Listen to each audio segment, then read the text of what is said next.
So hi everyone, myself Rekha, Assistant Professor, Department of Mathematics. My course is about the fundamental of business statistics. It is nothing but an histogram.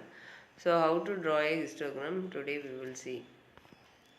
So histogram is nothing but an frequency distribution having a number of class interval, and it should be a continuous diagram. So the horizontal axis is marked to represent the class interval, and as well as the based on the corresponding frequency. It should be a series of rectangles are obtained, and based on the total of the class frequency. So this figure is known as a histogram, and they may be noted here for the class interval, and it should be in the form of a continuous form. Then the discrete continuous may be transferred to a class boundaries, and hence to draw the histogram. So histogram can be represented in the form of a continuous axis. For example, how to draw the histogram. Histogram is nothing but number of boys in the register of the class, and based on that number of frequency are given. If we want to find, for example, if for a class 8th standard, or else the class the school, we have to identify how many students are studying and for 5 years. For example, 2 to 5 years, how many members to boys studying, 5 to 8, how many members of boys studying, like that. If you need a data for that, for the sum of the schools means, you can easily split the data 2 to 5, 5 to 8, 8 to 11, 11 to 14, 14 to 17, 17 to 20. So take some of the school, nearby school you can take, and 2 to 5 years, for example, I have taken the school violet matriculation means 2 to 5 means number of boys is 15.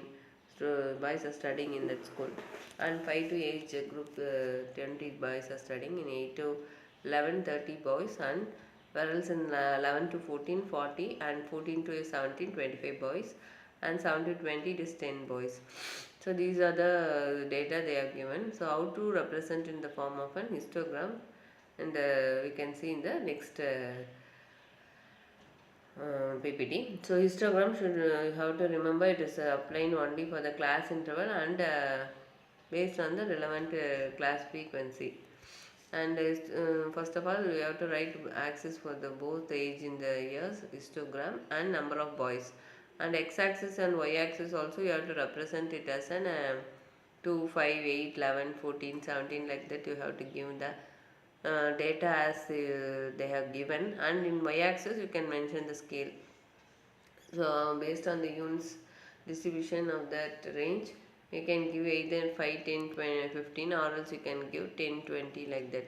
So in that diagram I have given it as 5, 10, 15, 20, 25, 30, 35, 40.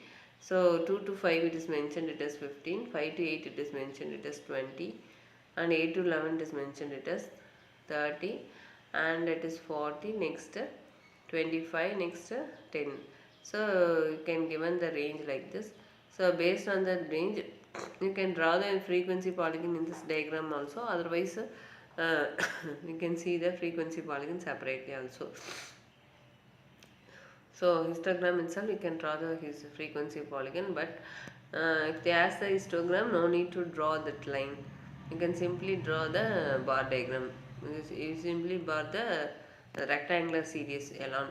So no need to draw the frequency straight line, etc. So this histogram help us to identify that data for the class interval based on the class frequency. So in this picture you can easily identify that. So the number of age group between 11 to 14 is nothing but 40 students. This, so 11 to 14 only, uh, higher number of students are studying. So totally 40 students are studying in that school, Violet Matriculation School. So you can easily identify based on the, by seeing the diagrammatic representation. So this data help us to reveal that what is the brand, what is the types of brand we are using, and how many members are studying in the school, and what are the weight of the boys for the certain class members. So these, if you want to data, reveal some of the data, and we can factorize the data using the histogram or else the bar diagram. So today class, I think so we have discussed how to draw a bar diagram. You have to remember histogram is nothing but and continuous diagram, rectangular series for the class interval. Okay, thank you.